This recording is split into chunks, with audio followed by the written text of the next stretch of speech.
আমি টাউন থেকে আসছি। কি হয়েছিল বিষয়টা বন্ধু?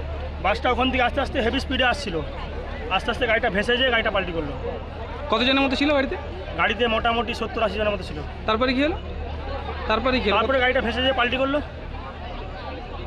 কেউ মারা গেছে নাকি? মারা 4 জনের মতো গেছে, এখন ঠিক বলা যাচ্ছে না। হসপিটালে ভর্তি করা হয়েছে কতজনকে। আপনার নাম? আমার নাম সাহেব দে।